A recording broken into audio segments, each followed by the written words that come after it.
सद्देह संत श्री टकसाल साहिब जी,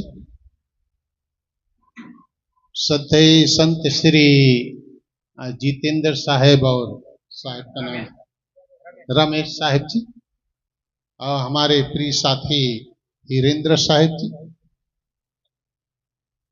मुद मंगल में संत समाज, इस सभा में उपस्थित भाइयों बहनों बालकों, कबीर की सभा है इसलिए सदगुरु की ही थोड़ी बातें आपके बीच में रखता हूं। कबीर साहब जो अपनी बातें कहते हैं वो थोड़ा दृष्टांत दे करके अपनी बातें रखते हैं।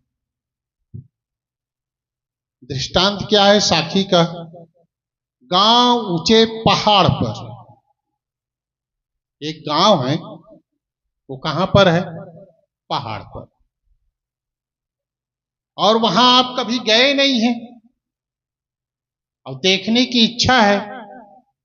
औ शब्द है, औ शब्द में सारा अर्थ छिपा हुआ। गांव ऊंचे पहाड़ पर। औ मतलब और यदि आप वहां जाना चाहते हैं, देखना चाहते हैं, वो क्या चीज है उसको समझना चाहते हैं, आइए साहब जी, आपका फोटो तो कई जगह दिख रहा है सामने ही दिख रहा है, बैठिए बैठिए साहब।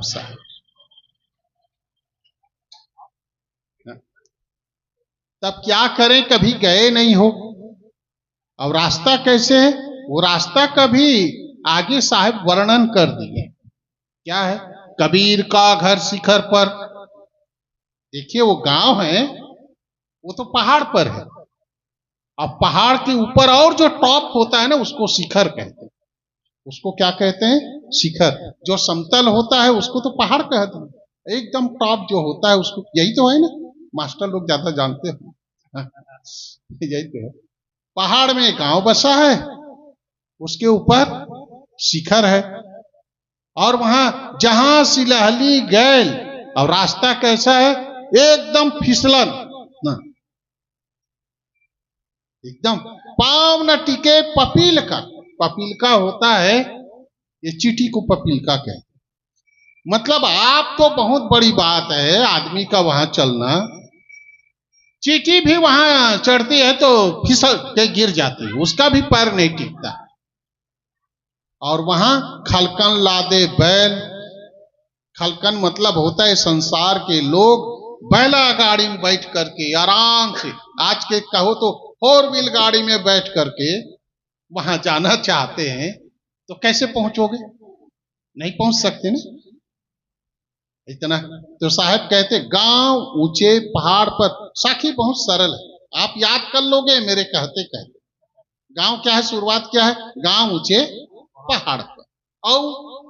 और मतलब, और यदि आप कभी गए नहीं हो और वहां जाना चाहते हो, देखना चाहते हो, तब क्या करना पड़ेगा? गही मोटा की बांह। जो मोटा है ना, मोटा मतलब है, शुद्ध गुजराती शब्द है। आओ, मैं वही चीज कहता हूं, वहीं से आया हूं, इसलिए शुद्ध गुजराती। गुजराती उधर जैसे बड़े भाई है ना, उसको मोटा भाई कहेंगे। हमारे गुरुजी कहते हैं कि पहली बार जब गुजरात गए तो उस समय उतना तगड़े तो थे ही साहब, ऊंचे पूरे तो थे ही गुरुदेव जी, किंतु गांव के लोग कहते थे मोटा साहब आए, मोटा साहब। जब साहब गली में निकलते थे तब मोटा साहब, मोटा साहब।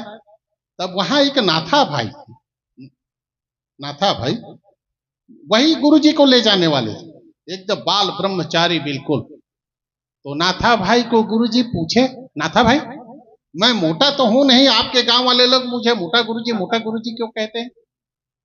कहे साहब मोटा मतलब होता है बड़े, आप बड़े गुरुजी हैं, मतलब सबके बीच में सीनियर बड़े हैं, इसलिए आपको बड़े कहते।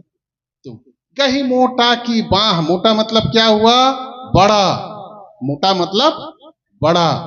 वो गुजराती में चलता है मोटा, मोटू, मोटी, मोटा, ऐसा 3 लिंग होता है। हिंदी में 2 लिंग है, 3 लिंग चलता है। तो साहब कहते हैं यदि आप वहां जाना चाहते हो तब जो आपसे बड़ा है, आपसे बड़ा है, उसका बाह पकड़ के, उंगली नहीं, उसका बाह पकड़ के उसका आधार लेकर के ऊपर जा सकते। और नीचे की साखी क्या है? कबीरस ठाकुर से ये, और ठाकुर शब्द शुद्ध गुजराती है। वहां किसको ठाकुर कहते हैं जानते हो? ये जो ठाकुर जी बैठा, ठाकुर मतलब देवता, मालिक, वो कृष्ण के लिए, राम के लिए, जो जिसका देवता है। कोई गणेश को ठाकुर कहेंगे, जो जिसका देवता है वो उसका ठाकुर, मतलब मालिक। हमारे ठाकुर कौन है? बैठे हैं संत लोग, बैठे हैं। साहब कहते हैं गांव ऊंचे पहाड़ पर गही मोटा की बाह, कबीरस ठाकुर से ये, ऐसे ठाकुर की सेवा करो। काहे के लिए? उबरिए। देखिए ऊपर पहुंचने की बात थी, ऊपर में। और यदि आप अपना उबरिए मतलब होता है उद्धार चाहते हो, कल्याण चाहते हो, मुक्ति चाहते हो, तब क्या करिए? कबीरस ठाकुर से ये उबरिए जाकी छाह। यहां पर छाह मतलब होता है छाया, और छाया का अर्थ है छत्र छाया।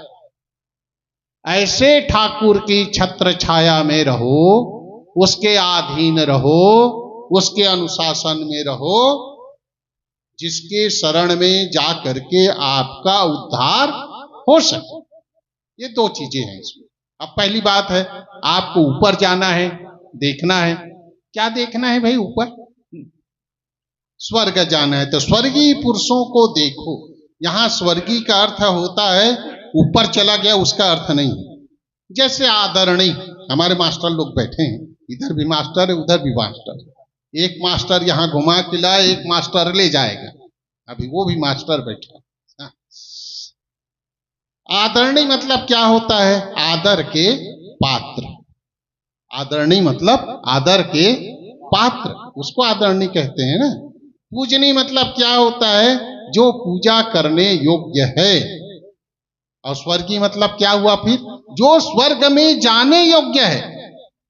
याद रखिएगा इसका, आप अर्थ अलग कर लिए हैं, गूढ़ अर्थ हो गया उसका, बिल्कुल पिट्ठू अर्थ बन गया है। स्वर्गीय मतलब जो चला गया, मर गया, यही अर्थ करते हैं ना। किंतु स्वर्गीय का शुद्ध अर्थ होगा स्वर्ग में जाने लायक व्यक्ति। मैं तो कहता हूं, ये क्या नाम, ये हमारा नाथू भाई, ये स्वर्गीय पुरुष है। स्वर्गीय है, स्वर्ग में जाने लायक है।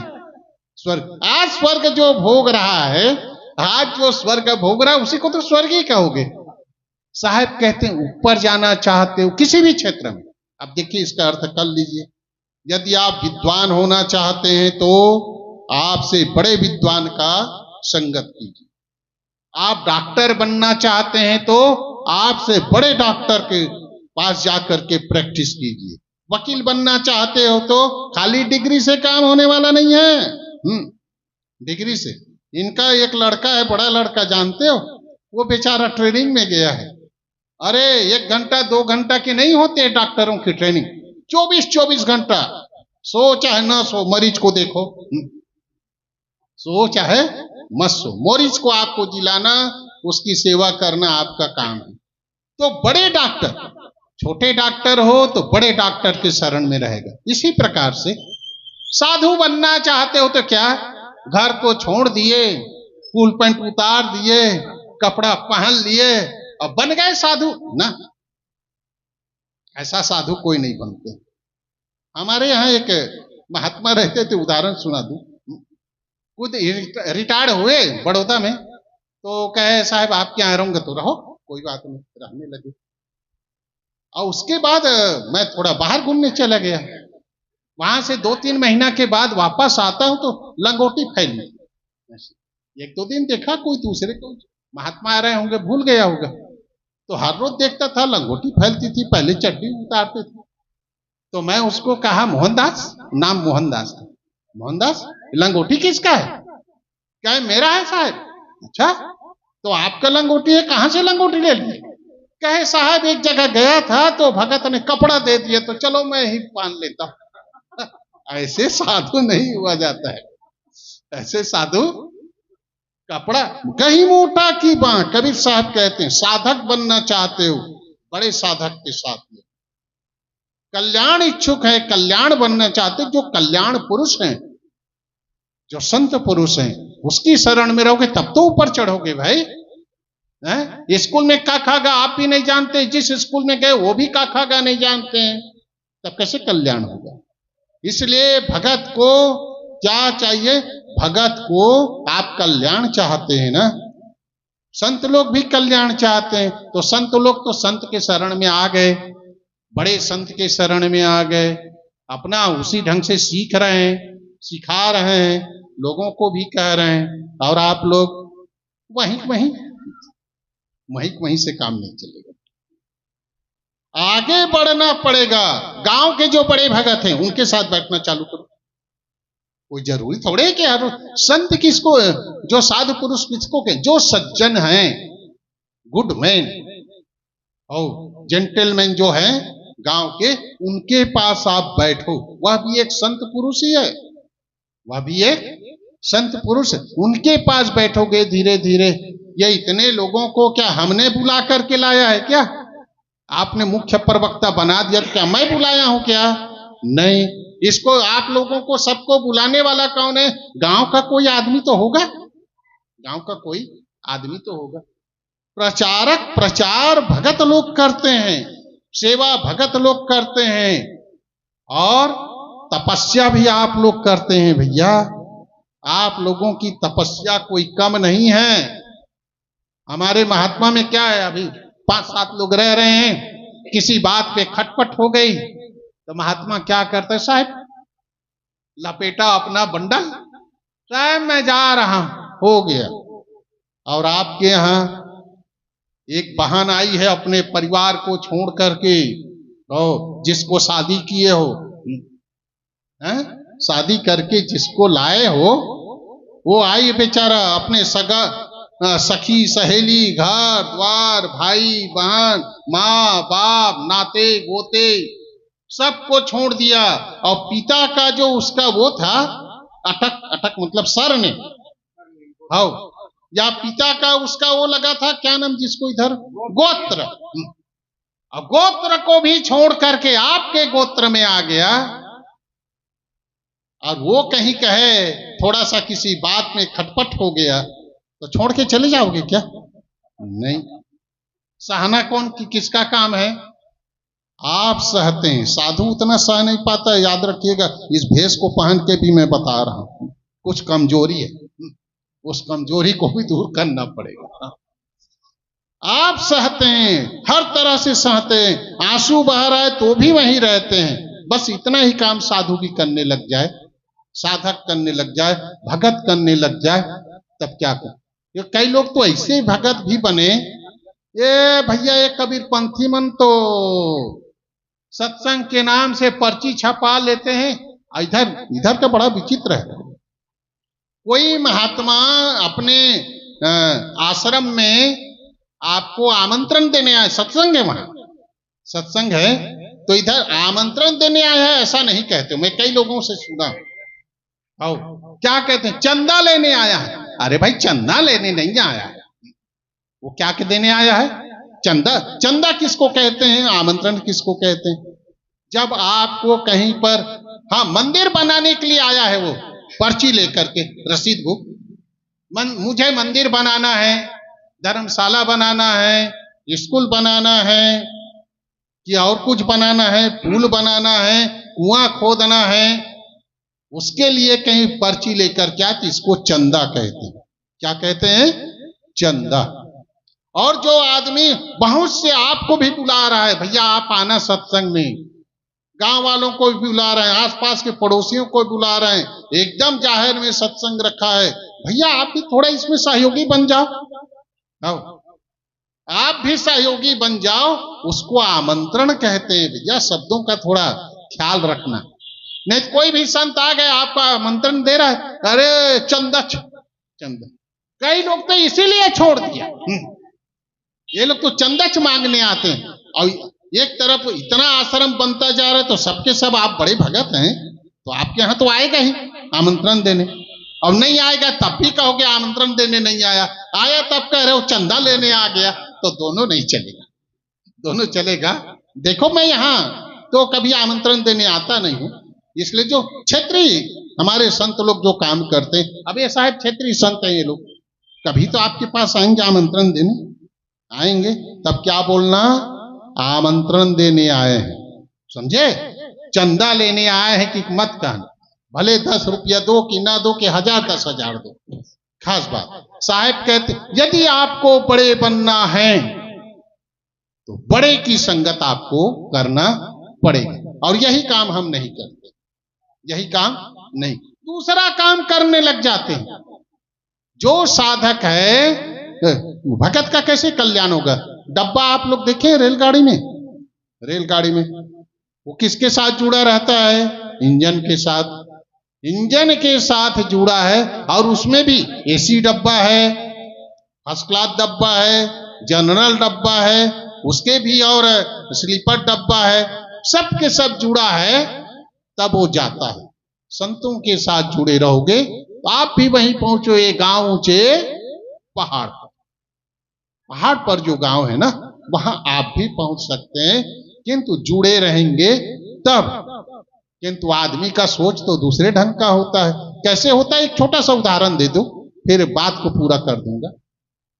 एक गांव में आया नट नटी का खेल खेलने वाला, जैसे ये गांव है, नट नटी का खेल, वो जो बांस गाड़ करके और बीच में रस्सी बांध करके नहीं दिखाते हैं, क्या कहते हैं इधर, डंचक है, डंचक। गांव का एक बड़ा सेठ था, उसका एक ही लड़का था। कौन था, एक ही लड़का। वो भी गया, जब ढम ढम ढम ढम बाजा ढोल तो गया, तो वो रस्सी पे क्या था, एक 14-16 साल की एक लड़की, जो डंचगहा की लड़की थी, वो उसमें तमाशा दिखा रहा था, डंचगहा इधर ढोल बजा रहा था, दो ही लोग थे। तो उस आदमी के, उस लड़के के, उसका एक लड़का था सेठ का, उसका नाम था इलाची कुमार। देखिए ये दृष्टांत नहीं है, ये घटना है यहाँ की, हिंदुस्तान की, आके बताऊंगा कि क्या बना हो। इलाची कुमार था, क्या नाम था, देखो पूछूंगा, और कभी आऊंगा तब पूछूंगा, अभी नहीं तो, इसलिए याद रखना क्या नाम था उसका, इलाची कुमार। वो खाने वाले इलाची का याद रखना, फिर भूलेगा नहीं, इलाची कुमार नाम था। तो वो तो सब कुछ देख रहा था, उसका कला भी देख रहा था, किंतु उससे ज्यादा वो डंचकहीन लड़की को देख रहा था, मोहा गया। देखना चाहिए था कला को, किंतु देखने लग गया चेहरा को, शरीर को। अब घर में आकर के माँ बाप से कहते हैं, सेठ सेठानी से, मेरे लिए अब लड़की मत खोजना। कहे काहे, कहे मैं पसंद कर लिया हूं। किसको पसंद किया, अरे वो खेल दिखाने के लिए डंचकहीन आई थी उसको मैंने पसंद कर लिया। आपके गांव में वो सेठ साहूकार के छोड़ दो, बड़ा प्रसिद्ध आदमी था, आपका लड़का कोई ऐसे मंगने खाने वाले, जान न पहचान, उसको ऐसे कहे कि मैं उसको पसंद कर लिया, तो आप लोग तैयार हो जाओगे शादी के लिए कि कुछ कहोगे, तैयार हो गए भैया, नहीं होंगे ना। हाँ, वो भी माँ बाप उसका तैयार नहीं हुआ, बहुत समझाया, संक्षेप में कहता हूं, इतना समझाया नहीं माना, तब अंत में गांव वाले भी समझाए तब भी नहीं माना। तब वो जो सेठ था वो वीटो पावर किया, देखो उस लड़की से शादी करोगे तो एक घर में तेरा 10 रुपया भी हिस्सा नहीं, निकल जाओ घर से। अब वो तब भी, आजकल भी कई लोगों को समझाओ नहीं मानते हैं ना, जब महामोह अंदर में घुस जाता है तब समझाने से आदमी समझता। निकल गया वो लड़का इलाची कुमार।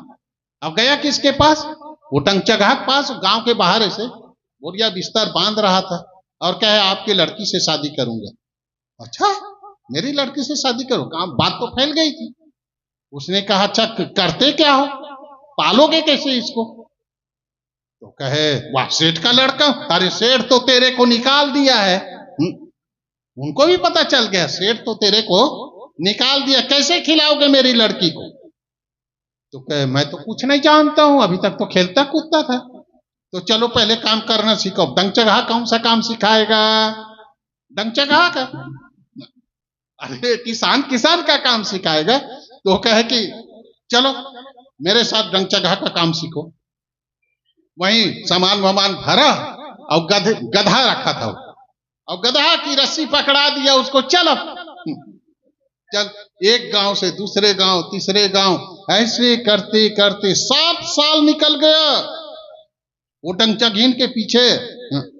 7 साल निकल गया, अभी शादी नहीं हुई है। अंत में एक जगह 7 साल के बाद एक ऐसी घटना घट गई, एक गांव में ऐसे सीख गया था ढोल वोल बजाना सब कंप्लीट। वो लड़की ऊपर से तमाशा दिखाए, ढोल बजाते हुए सामने गली को देखता है, जैसे यहां बैठे हैं और सामने गली है। वहां क्या देखता है कि एक जैन साधु, जैन मुनि नहीं होते, वो लोग भोजन बनाते नहीं, भिक्षाटन करते हैं। तो एक जैन मुनि, एकदम युवा मुनि, वहां से भिक्षाटन के लिए जाते हो, अंदर से एक लड़की निकलती है और इतने खूबसूरत, देखिए खूबसूरत का भी कोई सीमा नहीं है, जिसके लिए आप बहुत मुहार है उससे भी बढ़िया हो सकता है। इतनी खूबसूरत एक लड़की निकलती है और उसको भिक्षा देता है, महात्मा जैसे लिया फिर चलते बने। अब इलाची कुमार का देखे टर्निंग पॉइंट। इलाची कुमार कहता है कहां मैं डंचगहीन के पीछे 7 साल हो गया, गदहा के रस्सी लेकर के एक गांव से दूसरे गांव घूम रहा हूं। इस मुनि को देखो, इस मुनि को देखो, ये मुनि बिल्कुल ढंग से देखा भी नहीं, आगे बढ़ गया, एकदम उसका दिमाग चेंज हो गया। मुनि के पास गया, गही मोटा की बांह, जो दृष्टांत बोल रहे कबीर साहब ने जो कहा, मोटा की बांह। मुनि के पास गया और कहा साहब आपने तो बिल्कुल दूसरा, उसका बेटा यदि कल्याण चाहते हो, इज्जत चाहते हो, सम्मान चाहते हो, अपना उद्धार चाहते हो, तो इस संसार के बंधन को छोड़ना पड़ेगा। कुछ उसको ज्ञान दिया, बैराग की बातें कही। तब वो कहे आज अब मैं अब शादी करने वाला नहीं।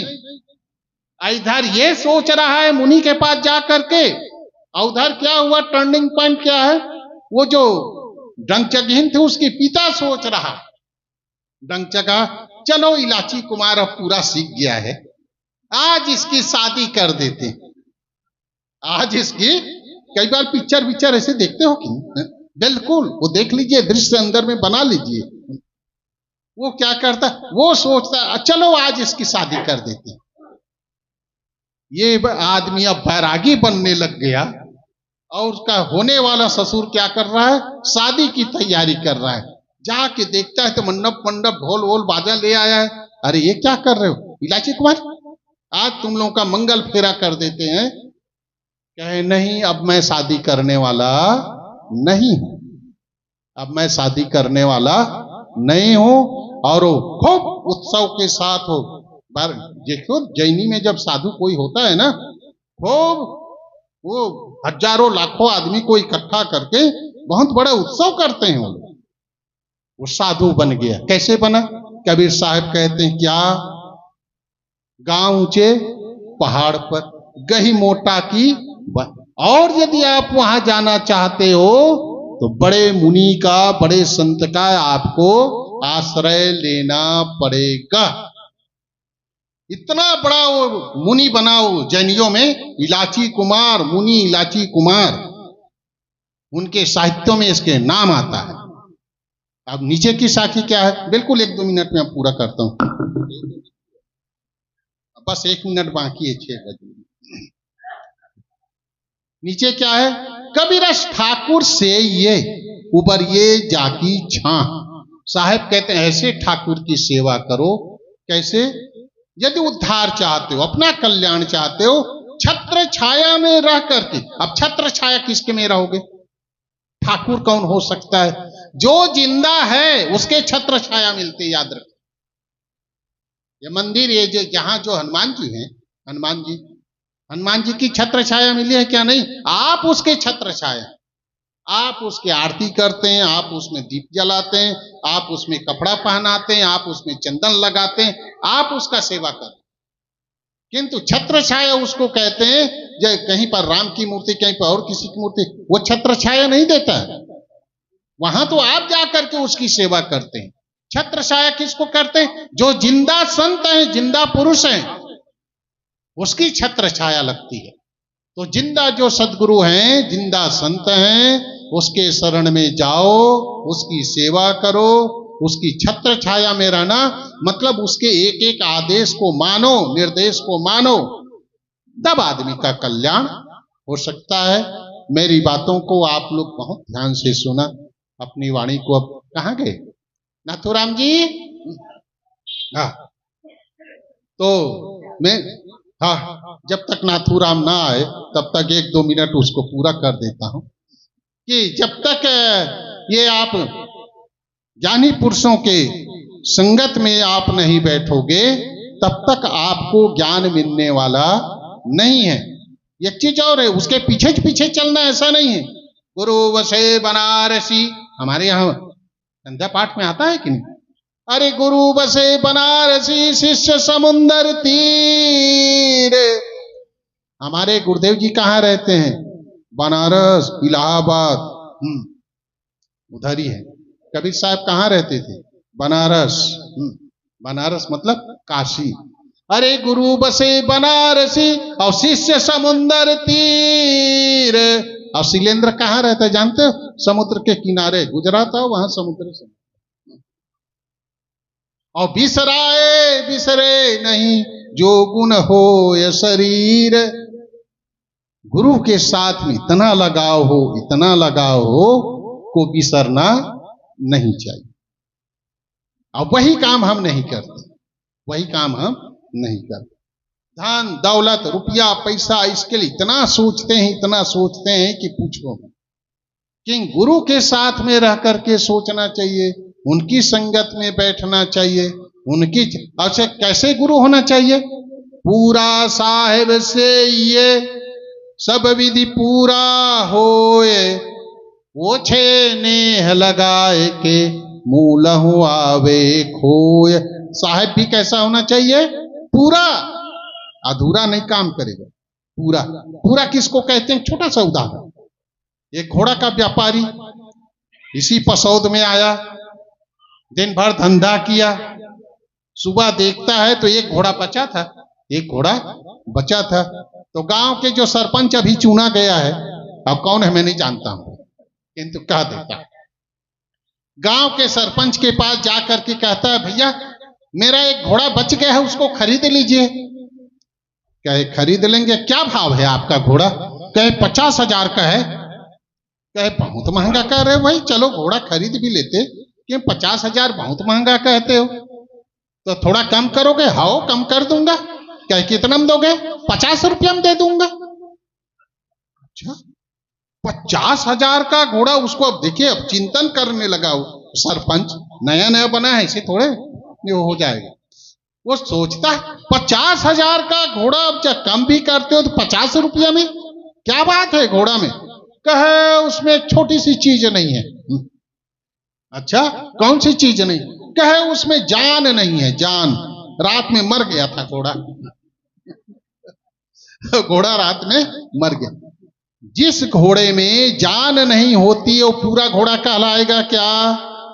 नहीं। इसी प्रकार से जिस परमात्मा में जान नहीं है, जिस भगवान में, जिस देवता में जान नहीं है, वो पूरा देवता कहलाएगा नहीं। वो देवता का प्रतीक कहलाएगा, प्रतीक, प्रतिमा। देवता अलग है और प्रतिमा अलग है। शायद मैं कहीं पर कहा था कि धन से आप मूर्ति खरीद सकते हो भैया, मूर्ति, किंतु धन से आप उसमें प्राण प्रतिष्ठा भी कर सकते हो, किंतु प्राण डाल सकते नहीं। धन की अपनी एक सीमा है। धन से आप मंदिर बना सकते हो, बहुत बड़ा मंदिर, धन से मूर्ति स्थापित कर सकते हो, धन से पंडितों को बुला, सब कुछ कर सकते हो, किंतु उसमें प्राण नहीं डाल सकते। प्राण आपके बस में नहीं है, चाहे जितना मंत्र बोल लो। वो पंडित भी, मंत्र बोलने वाला पंडित भी प्राण प्रतिष्ठा में मंत्र बोलता है, जब पूरा हो जाता है उसका काम तो पैसा आपसे मांगता है कि भगवान से? किनसे मांगता है? भगवान को अब आपने जिंदा कर दिया तो भगवान से मांगना चाहिए। भगवान से मांगता है क्या? नहीं। किनसे मांगता है? जिंदा से। जिंदा से। जो जिंदा है वो पूरा साहेब है, याद रखिएगा।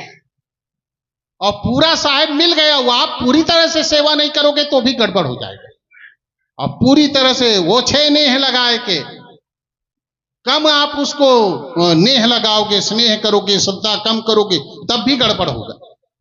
साहेब भी पूरा होना चाहिए, आपकी भक्ति भी पूरी होनी चाहिए, तब वह फल मिलता है।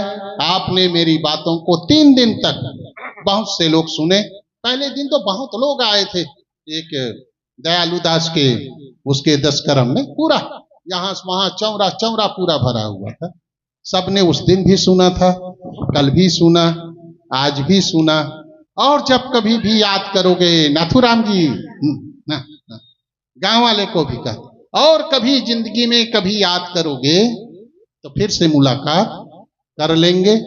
मैं अपनी वाणी को विराम देता हूं। यहां से मुझे अभी प्रस्थान करना है, इसलिए जल्दी से जल्दी विदाई का काम कर दीजिए। और एक भजन सुन लेते हैं, एक भजन सुन लेते हैं, उसके बाद फिर निकलेंगे। एक बार जोर से जय बोलोगे? बोलिए सदगुरु कबीर साहेब की, बोलिए सदगुरु कबीर साहेब की जय, संत समाज की जय, भक्त समाज की जय, इस ज्ञान यज्ञ की जय, साहेब बंदगी साई। परम पूज्य